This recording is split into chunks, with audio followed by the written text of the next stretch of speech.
AI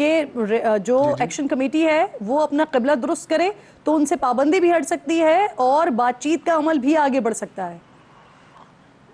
جی بالکل بڑھ سکتا ہے. دیکھیے میں نے آپ سے پہلے کہا نا کہ لوگ تو ہمارے اپنے ہیں اور ہم کسی بھی صورت میں اپنے لوگوں کے ساتھ کوئی ایسے حالات پیدا نہیں کرنے چاہتے, لیکن 3 دفعہ جو کچھ ہوا اور آج جس طرح کے حالات بن رہے ہیں, ہم اس وقت اس طرح کے حالات کے کسی بھی طرح سے مکمل نہیں ہو سکتے. اور حکومت کی طرف سے جس حد تک ممکن ہو سکے آل پارٹیز بلائی گئی, انہیں دعوت دی گئی, میں خود ان کے پاس کیا, ان سے رابطہ کیا, ہم نے ہر ممکن کوشش کی. چونکہ دیکھیے کہ سیٹوں کا ایشو آزاد کشمیر کے ساتھ بے شمار جماعتوں کے ساتھ جڑا ہوا ہے. دیکھیے ہمارے سیاسی انٹرسٹ ہو سکتے ہیں, شاید میں ایز اے جماعت پاکستان پیپلز پارٹی اس کی سب سے بڑی بینیفیشری ہوگی سیٹیں ختم کرنے کی, اور میری پارٹی ابھی اس بات پہ متفق تھی کہ ان سیٹوں کو پرپورشن نمائندگی کے ذریعے اسمبلی میں آنا چاہیے.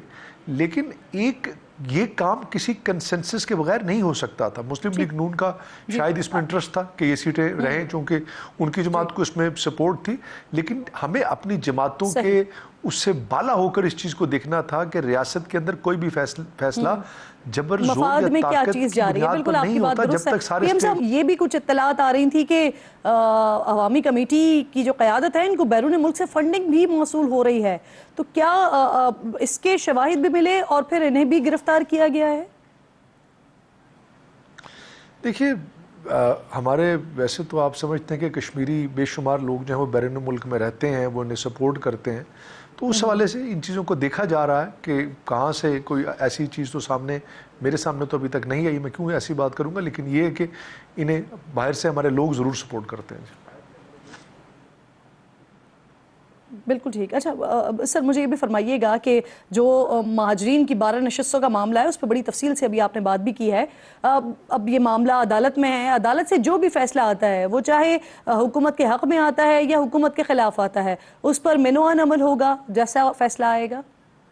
جی دیکھیے بالکل حکومت اس چیز کی پابند ہے, جو بھی فیصلہ عدالت کی طرف سے آئے گا وہ محفوظ ہے اور انشاءاللہ اس کے مطابق چیزوں کو آگے دیکھا اور کیا جائے گا. چونکہ ہم نے یقیناً آئین کے اندر کوئی بھی ترمیم ہو یا کوئی بھی ایسا فیصلہ ہو اس کو صرف اس بنیاد پر نہیں کی جا سکتا کہ اگر کسی ایک پارٹی کی یا کسی ایک طبقے کی وہ خواہش ہے, اس کے لیے تمام چیزوں کو دیکھنا پڑتا ہے, اور میرے خیال میں عدالتی فیصلے کے بعد چیزوں میں مزید وضاحت بھی آ جائے گی. جی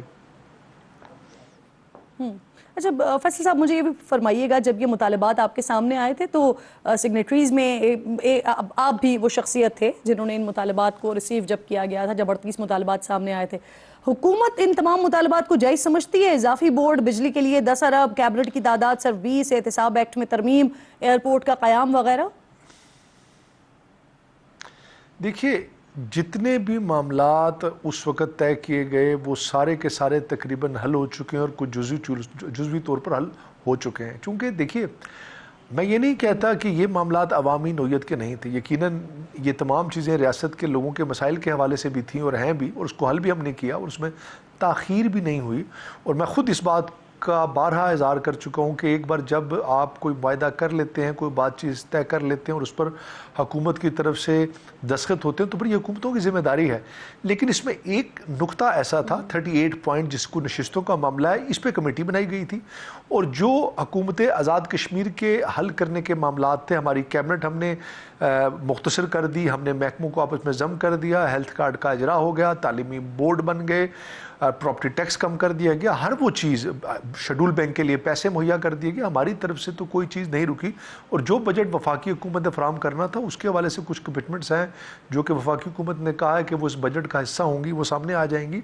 لیکن نشستوں والے معاملے میں اگر کہیں نہ کہیں تھوڑی بہت اس میں تاخیر بھی ہوئی تو اس کے باوجود آج یہ موقع تھا, میں آپ کو بتاؤں کہ جب یہ آخری ہمارے مذاکرات 30 تاریخ کو ہوئے تو اس وقت یہ موقع آ گیا تھا کہ ان نشستوں پہ بھی اگر کوئی بات چیت کمی بیشی کی وہ ہونے کو تقریباً تیار تھی, اور اس میں پیپلز پارٹی چونکہ ایک اپنا الگ موقف رکھتی تھی نشستوں کے حوالے سے, ہم نے انہیں یہ بات کہہ دی آپ ہمارے ساتھ اگر اس بات کو طے کرنا چاہتے ہیں جو پچھلی تاخیر ہوئی ہم اس کا ازالہ بھی کریں گے, اور الیکشن شیڈول کو ہم مزید ڈیلے کر دیں گے 10 دن, تاکہ الیکشن شیڈول کے آنے سے پہلے آپ کا یہ 38واں نکات جو ہے اس کو ہم کسی ایسے طریقے سے حل کر دیں جس میں آپ کا اور سٹیک ہولڈرز کا تمام کا کنسنسس ڈیولپ ہو جائے. لیکن ایک سوچ پیدا ہو چکی ہے کہ بغیر کسی کنسنسس سے اس بنیاد پر کہ لوگ ان کے ساتھ ہیں, وہ راستہ بند کرنے کی قوت رکھتے ہیں, وہ اسٹیٹ کو سرنڈر کرانے کی قوت رکھتے ہیں, اس بنیاد پر فیصلہ یک جنبش قلم لے لیا جائے, تو میرے خیال میں یہ ممکن نہیں. شاید پیپلز پارٹی کا اپنا اکیلا موقف ہونے کے باوجود بھی ہم یہ فیصلہ نہیں لے سکتے, چونکہ آپ کو اس نظام کے اندر کسی طریقے کار کے تحت ہی چیزوں کو حل کرنا پڑتا ہے, صرف اکثریت کی بنیاد پر معاملات حل نہیں ہوتے. لیکن افسوس ہے مجھے دیکھیے, میں اسمبلی میں بھی یہ بات کر چکا ہوں, بات نشستوں کی ہو رہی ہے, بات معاہدے کی ہو رہی ہے, میرے لیے اس سے بڑھ کر ریاست کا استحکام ہے, جو کہ کہیں نہ کہیں آج اس وجہ سے خراب ہو رہا ہے. درست بات. آپ نے جس طرح سے کہا کہ بات چیت ہی واحد راستہ ہے, مذاکرات کیے جا سکتے ہیں. اب اگر اس کے باوجود بھی جو 9 جون کی کال دی ہوئی ہے اس پر اگر ہڑتال کی جاتی ہے, اسٹرائک کے لیے نکلتے ہیں یا احتجاج ہوتا ہے, دھرنا ہوتا ہے, تو پھر حکومت کا رد عمل کیا ہوگا؟ کیا ایمرجنسی بھی نافذ ہو سکتی ہے؟ اور اگر ایمرجنسی کی طرف جاتے ہیں آپ, تو پھر جو 27 جولائی کو الیکشنز ہونے جا رہے ہیں, پھر اس پہ بھی تاخیر ہوگی پی ایم صاحب؟ دیکھیے, میرا نہیں خیال ایسا ہوگا. حالات یقیناً اگر خراب ہوتے ہیں تو پھر کچھ بھی ہو سکتا ہے, لیکن میرا ایسا نہیں خیال ہے. ابھی تک جو 1-2 دن میں چیزیں دیکھنے کو آئی ہے, یقیناً میں نہیں کہتا کہ لوگوں کے اندر کچھ نہ کچھ جو ان کے ساتھ چلتے ہیں اشتعال بھی ہے, لیکن آہستہ آہستہ جب لوگ چیزوں کو دیکھ رہے ہیں, اسیس کر رہے ہیں, موقف آ رہا ہے, تو لوگ یہ بات ضرور سمجھ رہے ہیں کہ ریاست کے اندر اس نظام کے اندر ہی رہ کر بہتری آ سکتی ہے. اگر کوئی سمجھتا ہے کہ نظام کے اندر یہ خرابی ہے, کوئی یہ سمجھتا ہے کہ اس کے پاس عوامی قوت ہے, اس کے ساتھ عوام کی سپورٹ ہے, تو اس کے پاس ایک راستہ ہے کہ وہ انتخابی عمل کے ذریعے آئے, الیکشن لڑے, ایوان کا حصہ بنے, آئین میں ترمیم کرے, اور جو کچھ بھی وہ کرنا چاہے وہ کر سکتا ہے. لیکن دوسرا راستہ میرے خیال میں لوگ اس چیز کو محسوس کریں کہ ایمرجنسی کا کوئی راستہ یا کوئی چانس نہیں ہے. جی انشاءاللہ مجھے پورا یقین ہے کہ صورتحال جلد بہتر ہو جائے گی اور ایسا عمل نہیں ہوگا. جی سر, دعا گو ہیں ہم کہ صورتحال بہتر ہو جائے. بہت بہت شکریہ آپ کا. فیصل وزیر اعظم آزاد کشمیر پروگرام میں میرے ساتھ موجود تھے اور کہہ رہے تھے کہ چاہتے ہیں کہ جو بھی معاملہ ڈیولپ ہو رہا ہے وہ مذاکرات کے ذریعے ہی حل ہو. پروگرام کے اس حصے میں اب بجٹ آنے جا رہا ہے اور وہ جو تاجروں کے لیے ایک پالیسی بنائی گئی ہے, اور بڑا کردار رہا بلال اظہر کیانی صاحب کا. وہ گئے تاجروں کے ساتھ تقریباً 1-2 مہینے یہ میٹنگز ہوتی رہی ہیں, اور پھر اس کے بعد وہ پالیسی ہمارے سامنے آئی ہے. اب اس پر کچھ تنقید بھی ہو رہی ہے, جو تاجر ہیں وہ اسے پسند بھی کر رہے ہیں, اور پھر اس کے ساتھ ساتھ گلگت بلتستان کا کل ایک اہم الیکشن بھی ہونے جا رہا ہے, کل ہونے جا رہا ہے. اس پر بات کرنے کے لیے میرے انتہائی معزز مہمان بلال اظہر کیانی صاحب بذات خود وزیر مملکت برائے خزانہ اسٹوڈیو میں اس وقت موجود ہیں. بہت شکر گزار ہوں آپ کی. اس سے پہلے کہ ہم بجٹ کے معاملے پر اور وہ جو تاجر اسکیم ہے, دوست اسکیم ہے, اس پر بات کریں, پہلے ذرا گلگت بلتستان کے الیکشن پر آپ کی رائے لے لیتے ہیں, پھر اس کے بعد اس معاملے پر آتے ہیں. جو پاکستان پیپلز پارٹی ہے وہ آپ لوگوں پر الزام لگا رہی ہے کہ پری پول ریگنگ وہاں پر کر رہے ہیں, دھاندلی کر رہے ہیں وہاں پر, اور الیکشن سے پہلے ہی بڑے آپ لوگ منصوبے وغیرہ اناؤنس کر رہے ہیں. کیا رسپونڈ کریں گے, کیسے رسپونڈ کریں گے؟ دیکھیے جی, چلیں ایک تو بسم اللہ الرحمن الرحیم, جی بہت شکریہ اپنے شو میں دعوت دینے کا. دیکھیے جی, الیکشن کیمپین وہاں پہ جاری ہے, ہماری ایک بڑی بھرپور کیمپین رہی ہے, اور ماضی میں میں خود بھی بطور ایک پی ایم ایل این کا تنظیمی عہدیدار ہوتے ہوئے, نواز شریف صاحب کا کارکن ہوتے ہوئے, میں نے خود بھی پچھلے الیکشن کیمپین میں وہاں پہ خود موجود تھا. مریم نواز صاحبہ اس ٹائم پہ وہاں پہ تھیں, اور اس سے پہلے بھی میں حسن اقبال صاحب کے ساتھ دوروں پہ گیا ہوں. تو وہاں پہ الحمدللہ ایک جگہ جگہ پر پی ایم ایل این کی ترقی یا ترقیاتی منصوبوں کی نشانیاں ہیں, کرٹیکل انفراسٹرکچر کی, اور حافظ حفیظ الرحمان صاحب کے دور میں بطور چیف منسٹر کافی بہتر کام ہوا تھا. اور اب بھی P M L N committed ہے گلگت بلتستان کے عوام کی فلاح و بہبود کے لیے, اور ان کے حقوق کو میں جتنی ان کی بہتری آ سکتی ہے ان کی رائٹس کو انشور کرنے کے لیے وہ کام کر رہی ہے, اور ایک بھرپور کیمپین رہی ہے. کیا کر رہے ہیں؟ دیکھیے انشاءاللہ ہم ہمیشہ کی طرح امید کر رہے ہیں انشاءاللہ کہ جیت شیر کی ہوگی. جی جی, اور انشاءاللہ 10 12 15 میں کچھ سن رہی تھی 15 سیٹس پہ آپ لوگ ویسے بڑے کمفرٹیبل ہیں. دیکھیے انشاءاللہ اللہ تعالیٰ سرخرو کرے گا جی, اور میرے خیال سے ہماری پارٹی نے بڑی وہاں پہ محنت کی ہے. ہمارے قائد نواز شریف صاحب خود بھی گئے, اس کے علاوہ پارٹی کے دیگر سینئر رہنما وہاں پر گئے, اور انہوں نے بھرپور کیمپین میں حصہ لیا. تو انشاءاللہ جیت کی امید ہے. صحیح. اب ذرا ہم آ جاتے ہیں آپ کے اس تاجر دوست اسکیم کے حوالے. نیٹ میں لانے کی آپ لوگ بھرپور کوشش کر رہے ہیں. کل بھی میں آپ کے کچھ پروگرامز دیکھ رہی تھی, آپ نے بتایا 1 صفحے کا بڑا آسان سا یہ فارم ہے, اب تاجروں کو معمول کے آڈٹ سے استثنا ہوگا, پی او ایس کی ضرورت نہیں رہے گی. ان ساری مہربانیوں کے بعد تاجر تنظیمیں کیا دے رہی ہیں؟ کتنے لاکھ تاجر ہیں جو اس ایکس نیٹ کا حصہ بننے جا رہے ہیں, اس اسکیم کا حصہ بننے جا رہے ہیں؟ جی بالکل جی, ایک جائز سوال ہے. اور ایک تو جی آپ جانتی ہیں کہ یہ ہمیشہ سے ایک چیلنج رہا ہے دیگر حکومتوں کے لیے اور ہمارے ایک نظام کے لیے، فرینکلی ایک ٹیکس نظام کے لیے، کہ کس طرح ہم دکانداروں کو ٹیکس نیٹ میں لا سکتے ہیں۔ ایک تو ایسا نہیں ہے کہ دکاندار بالکل ہی ٹیکس ادا نہیں کرتے، کیونکہ ان کا ود ہولڈنگ ٹیکس جس طرح دیگر اور شہریوں کا وہ بجلی کے بلوں میں اور وہ انکم ٹیکس ہی ہوتا ہے جو بجلی کے بلوں میں یا فون کے بلوں میں یا دیگر ٹرانزیکشنز پہ کٹتا ہے، مگر یقیناً جس طرح ٹیکس نیٹ میں آ کے دوسرے اور طبقے ایک انکم ٹیکس ادا کرتے ہیں اس طریقے سے ایک کمی ہے۔ تو ہمارے اندازے کے مطابق اگر آپ بجلی کا ڈیٹا لیں کمرشل میٹرز کا، تو ہمارے اندازے کے مطابق تقریباً 35 لاکھ دکاندار ملک میں ایسے ہیں جو بھی ٹیکس نیٹ کے باہر ہیں۔ تو دیکھیے ہم نے یہ ایک مشاورتی عمل شروع کیا 2 مہینے پہلے، جس میں دیگر تاجر نمائندوں کے ساتھ، تاجر تنظیموں کے سربراہان کے ساتھ ایک بڑا تفصیلی اور بڑا مفصل ہماری گفتگو ہوئی، اور اس بات کا آغاز ہی ہم نے یہاں سے کیا کہ ماضی کی اسکیمیں کیوں نہیں چلیں اور کیا چیزیں ہیں کہ جو کہ دکانداروں کا پرسپیکٹو کیا ہے، ان کو جھجک کیا ہے، مسئلہ کیا ہے۔ تو اس میں بہت ساری چیزیں سامنے آئی، اور کچھ چیزیں تو بلکہ میں نے آپ کے گزشتہ شام اجمل صاحب کو شو میں بیان کرتے ہوئے سنی۔ اجمل بلوچ صاحب سے بڑی تفصیلی گفتگو رہی، کاشف چودھری صاحب سے، ان کے ساتھیوں کے ساتھ جو ملک کے دیگر نمائندے اور تنظیم کے اہلکار ہیں، تو ان سب سے جو بات چیت ہوئی اس کے نتیجے میں یہ اسکیم آگے آئی، جس کو آپ نے دیکھا ہے کہ ان تنظیموں نے اون کیا، چونکہ ان کی مشاورت سے بنی ہے۔ اور یہ جو اسکیم کا کاغذ میرے سامنے ہے جو 1 پیجر، جس میں اسکیم کا ہر ایک نقطہ بیان ہے، اور ہم نے یہ جان بوجھ کے انشور کیا کہ اسکیم مختصر ہو اور سادہ الفاظ میں ہو تاکہ عام فہم ہو، آپ کو بھی ہم سمجھا سکیں، اور سب سے اہم بات یہ ہے کہ یہ تاجر جو ہمارے ساتھی ہیں وہ آگے ایک ایک دکاندار کو عام فہم زبان میں سمجھا سکیں۔ اسی طرح یہ جو فارم ہے، جو ایک صفحے کا سادہ فارم ہے، اس کی ایک ایک فیلڈ بھی ہم نے ان ساتھیوں کے ساتھ بیٹھ کے لاک کی، ہم نے ایک ایک فیلڈ کے اوپر اتفاق کرایا، ایک انڈرسٹینڈنگ بلڈ کی، اور اس کے بعد آپ نے دیکھا ان نے مطالبہ کیا، اور فائنلی اس اسکیم میں آنے کے بعد جو ایک FBR کی پلیٹ کا ہم نے وعدہ کیا ہے کہ ہر دکاندار کو ایک FBR پلیٹ ملے گی، جس کے اوپر یہ لکھا ہوا ہے کہ یہ دکاندار ایک فرض شناس ٹیکس گزار ہے، اور اس کے اوپر ایک QR کوڈ ہے۔ اس پلیٹ کا ڈیزائن بھی ہم نے ان کے ساتھ لاک کیا۔ اس سطح تک جانے کا مقصد یہ تھا کہ جب ایک اتفاق ہو اور ایک اونرشپ آئے گی تاجر اور دکاندار برادری کی، تو اس کے بعد اس کی سکسیس ماضی کی بنسبت آئی تھنک زیادہ چانسز ہو جائیں گے۔ اور آپ نے دیکھا ہوگا کہ کل سے جب سے ہم نے اسکیم کا اعلان کیا ہے، تو چاہے وہ اجمل بلوچ صاحب ہوں یا کاشف چودھری صاحب ہوں یا تاجر تنظیمیں ہوں، دکانداروں کے دیگر نمائندے ہوں، انہوں نے اس کا خیر مقدم کیا ہے، اور ایک لحاظ سے ذمہ داری بھی اٹھائی ہے کہ وہ خود اس اسکیم کے اندر آگے لوگوں کو لے کر آئیں۔ یہاں پر کچھ سوالات بھی اٹھ رہے ہیں، وہ یہ ہو رہے ہیں کہ جیسے کہ مانیٹرنگ وہ اس کی کیسے ہوگی، پھر دوسرا سوال یہ کہ 25,000 روپے کا ایک اماؤنٹ رکھا گیا ہے، تو جو بڑا تاجر ہے وہ اپنے آپ کو خود کو چھوٹا کاروبار ظاہر کر کے اس ٹیکس سے بچ سکتے ہیں، اور پھر یہ ڈیجیٹلائزیشن اس کا کیا بنے گا، پھر پلس فکس ٹیکس اسکیم کے تحت جو ٹیکس کلیکشن کا ہدف رکھا گیا ہے وہ کیا ہے؟ یہ سب سے پہلے تو 25,000 روپے اس کا ٹیکس نہیں ہے، 25,000 روپے اس کا منیمم ٹیکس ہے، کم سے کم رقم نہیں، اور یہ بھی وہ کم سے کم رقم ہے جو نقد آپ نے جمع کرانی ہوگی گوشوارہ جمع کراتے ہوئے۔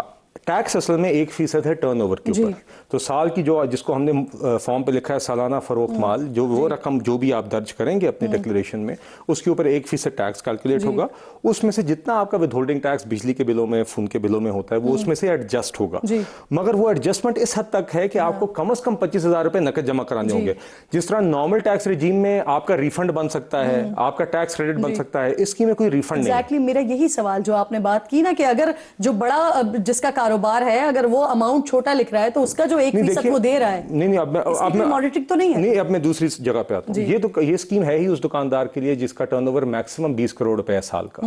اگر آپ موجودہ فائلر ہیں اور آپ کے پچھلے 3 سالوں میں ٹرن اوور کسی بھی ایک سال میں 20 کروڑ سے زیادہ نہیں ہے تو تب ہی آپ اس اسکیم کے اندر موجودہ فائلر آ سکتا ہے، کیونکہ یہ چھوٹے دکانداروں کے لیے اسکیم ہے۔ اور دوسری شرط یہ ہے کہ اگر کوئی موجودہ فائلر اسکیم پہ آتا ہے جو اس معیار پہ اترتا ہے تو اس کے اوپر یہ شرط ہے کہ اس نے کم از کم پچھلے سال جتنا ٹیکس ادا کرنا ہے، یہ اسکیم میں شرط کا حصہ ہے۔ جو نان فائلر ہیں وہ تو پہلی دفعہ ہی ڈکلیئر کر رہے ہوں گے، تو جو بھی ان کی ڈکلیریشن آئے گی وہ ان کی پہلی ڈکلیریشن۔ بالکل ٹھیک۔ تاجر برادری کے لیے تو تاجر طبقے کے لیے تو یہاں پر بات ہو رہی ہے، لیکن جو سیلریڈ کلاس ہے ڈیفینیٹلی ان کا بھی بڑا ریلیونٹ سوال ہے کہ آنے والے بجٹ میں ہمارے لیے کیا ہونے جا رہا ہے۔ بلال صاحب یہیں موجود ہیں، اس سوال کا جواب ان سے لیتے ہیں ایک بریک کے بعد۔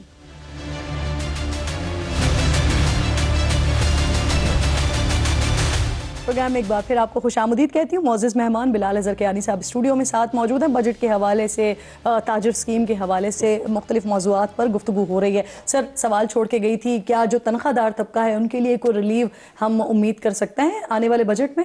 جی دیکھیے, ایک تو بجٹ کے جو دیگر پہلو ہیں وہ تو اب 10 تاریخ کو ہی یہاں ہوں گے, تو میں I have to be conscious in terms of what I say here. مگر یقیناً دیکھیے اس بات میں کوئی شک نہیں ہے کہ تنخواہ دار طبقہ اپنے شیئر سے زیادہ ٹیکس ادا کر رہا ہے اور اوور برڈنڈ ہے, اور پرائم منسٹر شہباز شریف صاحب کو بھی اس کا پورا ادراک ہے.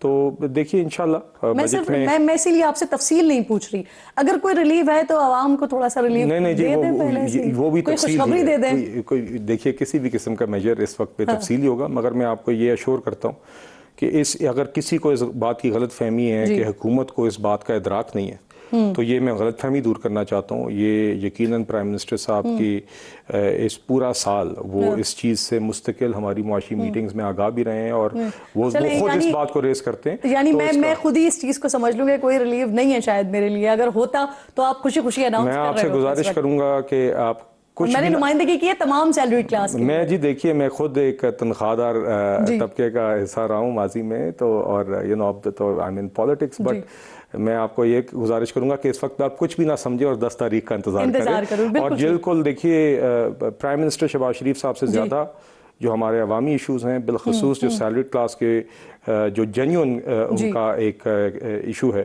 اس کو وہ ان سے بہتر کوئی نہیں سمجھتا.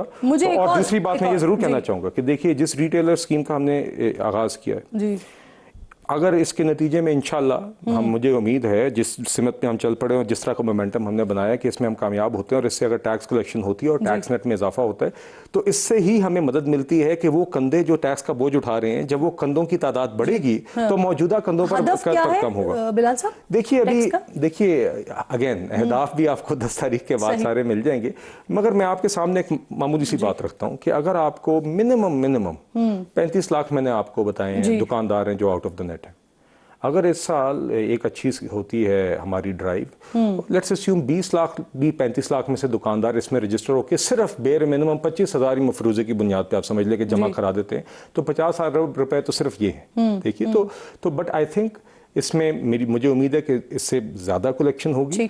میرے خیال سے لوگ ڈکلیریشنز میں ایک میں یہ ضرور بتانا چاہوں گا کہ ایک جو اس میں انسینٹیو ہے زیادہ ڈکلیئر کرنے کا, وہ یہ ہے کہ جتنا آپ کا ٹیکس ادا ہوگا اس کے ہی حساب سے, آپ کے ٹیکس کے حساب سے ہی آپ کی آمدن کا اضافہ بھی ہو جائے گا آپ کی ویلتھ اسٹیٹمنٹ, امپیوٹیبل انکم جسے کہتے ہیں. تو آپ ٹیکس زیادہ ادا کریں گے تو اتنا ہی آپ کی آمدن میں اضافہ ہوگا, اور اتنی ہی آپ کی ویلتھ اسٹیٹمنٹ میں رقم موجود ہوگی جس سے آپ پراپرٹی, گاڑی, دیگر چیزیں جو آپ خریدنا چاہتے ہیں. مجھے یہ فرمائیے, وفاقی بجٹ کے حوالے سے پیپلز پارٹی کے اعتراضات یہ اب تک دور نہیں ہو سکے. کچھ اطلاعات اور خبریں آئیں کہ وزیر اعظم سے آج پی پی وفد نے ملاقات کرنی ہے.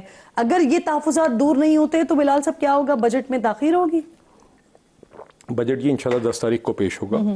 دیگر جو مشاورتی اجلاس رہے ہیں پیپلز پارٹی کے کولیگز کے ساتھ, اس میں موجود رہا ہوں, اور یہ ایک روٹین کے اجلاس تھے جس میں بطور ایک اہل آئے انہوں نے ہم سے سوال جواب پوچھے اس بجٹ کے متعلق جو ہم لے کے آ رہے ہیں, ایکسپینڈیچر کی سائڈ پہ, ریونیو کی سائڈ پہ, ڈیولپمنٹ بجٹ کی سائڈ پہ, اور ان کا ایک حق ہے, اور یہ ایک مشاورتی عمل ہے چونکہ وہ ہمارے پارٹنرز ہیں اس کولیشن میں, اس پارلیمنٹ میں. دیکھیے ان کے سوالات تھے اور ہم نے ان کے جواب دیے, اور ایک بڑے اچھے ماحول میں, کنسٹرکٹیو ماحول میں وہ گفتگو ہوئی, اور جو تفصیل وہ جاننا چاہ رہے تھے وہ ہم نے پیش کی. تو I think this is normal budget process. وہ مطمئن ہے جی. دیکھیے ابھی تک میری تو جی بڑی ریگولر ملاقات رہی اور کوئی ایسا ایشو میرے علم میں نہیں ہے, اور آج بھی بلکہ پیپلز پارٹی کے کولیگ سے بات ہوئی اسی طرح کی 1-2 ایشوز پہ جہاں پہ ان کا کوئی سوال تھا, اور ہم نے ان کو فیسیلیٹیٹ کیا. تو دس از روٹین, اور انشاءاللہ ان کے ساتھ اتفاق کے ساتھ ہی 10 تاریخ کو ہم نے بجٹ پیش کیا, اور ہم سمجھتے ہیں اس کے بعد کمفرٹیبلی بقیہ کیلنڈر جو بجٹ کا ایک پروسیس ہوتا ہے ہم طریقے سے مکمل کر سکیں گے, جس میں پارلیمنٹ میں اسٹینڈنگ کمیٹیز میں اس کی اسکروٹنی بھی شامل ہے. بالکل ٹھیک. اچھا یہ بتائیے کہ یہ BISP کے حوالے سے یہ حتمی طور پر حکومت ڈیسائیڈ کر چکی ہے کہ اب اس کو پیسے وفاق نہیں دے گی؟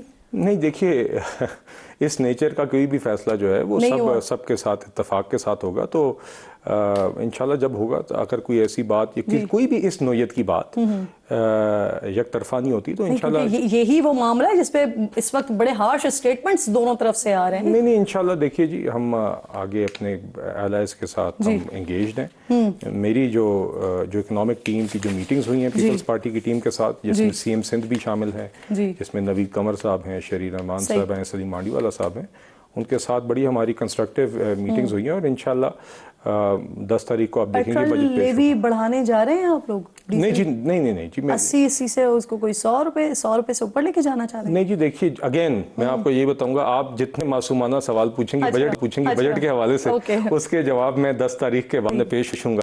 اور انشاءاللہ کیونکہ میں اس وقت باؤنڈ کوئی ایسی بات نہیں, معصومانہ نہیں, یہ تو بنیادی سوال ہے نا, یہ تو بتا سکتے ہیں نا کہ لیوی بڑھ رہی ہے یا نہیں بڑھ رہی. آپ کے نہیں دیکھیے میں بجٹ کے حوالے سے کوئی بھی چیز میں اس وقت پابند ہوں کہ میں نہیں شیئر کر سکتا. جو ریٹیل اسکیم ہم نے اعلان کیا اس کی تفصیلات اور آپ کے سوالات کا جواب دیا. باقی انشاءاللہ آپ دیکھیں گی کہ عوام بالکل جی مرکز پر ہوگی ہمارے بجٹ کے, جتنی مرضی ہماری جو ریسورسز کی کنسٹرینٹ ہے, مگر انشاءاللہ جو بھی تفصیل ہوگی 10 تاریخ کو پیش ہونے کے بعد. مجھے لیوی کے بارے میں نہیں بتا رہے, لیکن جو امیر جماعت اسلامی حافظ نعیم صاحب وہ حکومت کو وارننگ دے رہے ہیں کہ اگر آپ نے پیٹرولیم مصنوعات پر لیوی ختم نہیں کی تو وہ ہڑتال کی کال دیں گے. نہیں وہ ٹھیک ہے جی, چلیں وہ ان کا حق ہے وہ جو مرضی کہیں, مگر ہمارے ایک فائنینشیل ریالٹیز ہیں اس کے اندر کوئی حکومت یہ نہیں چاہتی کہ لیوی لگی ہو, مگر آپ نے اپنے نمبرز بھی پورے کرنے ہیں, آپ نے اپنے معاشی اہداف بھی پورے کرنے ہیں, چونکہ اس سے ہی معاشی پہیہ آپ کا چلتا ہے. تو آپ نے ہر چیز کو بیلنس کرنا ہے. ہم نے بالکل مہنگائی کو بھی سر فہرست, لوگوں کی قوت خرید اور روزگار ہمارے بالکل بنیادی ترجیح ہے, مگر ساتھ ہی ساتھ آپ نے اپنے ریونیوز اور خسارے اور ایکسپینڈیچرز بھی پورے کرنے ہیں. آپ کو کہیں سے کمائیں گے تو آپ دیگر اخراجات بھی سننی ہے. نہیں دیکھیے آپ آئی ایم ایف پروگرام بھی آج ہماری معیشت کی ایک ریالٹی ہے. آئی ایم ایف کے پروگرام میں رہنے کی وجہ سے آج ہمارے زر مبادلہ کے ذخائر میں استحکام اور اضافہ ہوا ہے, جس کی وجہ سے آپ نے دیکھا ہے کہ بین الاقوامی سطح پر ہمیں ایک اسٹیبلٹی ایک نظر آئی ہے. تو یہ سب چیزیں ساتھ ساتھ لے کے چل رہی ہیں, اور جس ذمہ داری سے ہم معیشت کو لے کے چلتے رہیں, لے کے چلیں گے. اور اس طرح کی دیکھیے جس طرح کا آج ہم out of the box retail scheme لے کے آئے ہیں تاکہ ٹیکس نیٹ وائڈننگ بھی ہو, آپ کو دیگر اس طرح کی انشاءاللہ انیشیٹیوز بجٹ میں نظر آئیں گے. بہت بہت شکریہ آپ کا. بلال اظہر کیانی صاحب پروگرام میں ساتھ موجود تھے. ایک بریک لیجیے ناظرین, بریک کے بعد واپس آتے ہیں.